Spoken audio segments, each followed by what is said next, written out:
Dans cette vidéo, on va voir la représentation graphique d'une fonction. Voici un exemple graphique ci-contre, ça représente le taux d'alcoolémie en grammes par litre en fonction du nombre d'heures après l'absorption chez un homme qui a absorbé une boisson alcoolisée à jeun.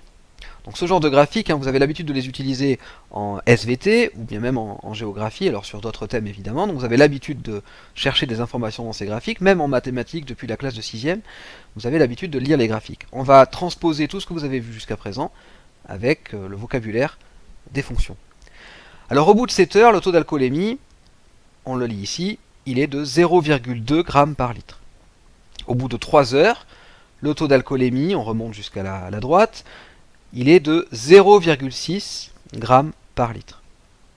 Quand le taux d'alcoolémie est-il de 0,4 g par litre? Donc là, il faut se situer sur l'axe vertical.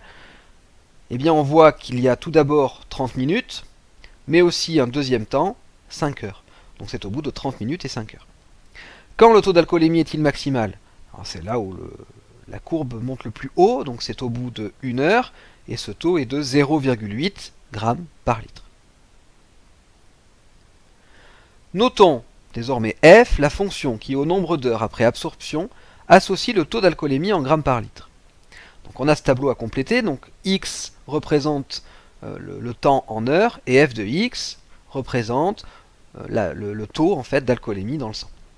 Donc, au temps 0, on a évidemment 0 g par litre dans le sang, quand on lit le graphique.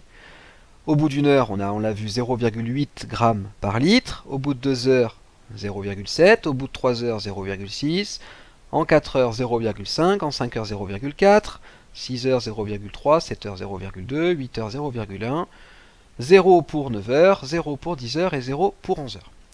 Finalement, d'après ce tableau, on peut dire par exemple que l'image de 3 par la fonction f est 0,6. On peut aussi dire que l'image de 8 par la fonction f est 0,1.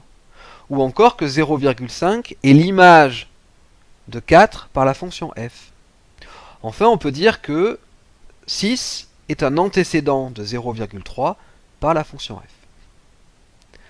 Dans un repère du plan, on appelle représentation graphique d'une fonction f l'ensemble des points de coordonnées x en abscisse, f de x en ordonnée. Donc l'antécédent en abscisse, l'image en ordonnée. En général, cet ensemble est noté CF comme courbe représentative de la fonction f. Alors, dernier petit rappel, un repère du plan est composé de deux axes perpendiculaires de même origine. En général, le premier axe est horizontal, on l'appelle l'axe des abscisses, et le deuxième axe est vertical, il est appelé l'axe des ordonnées.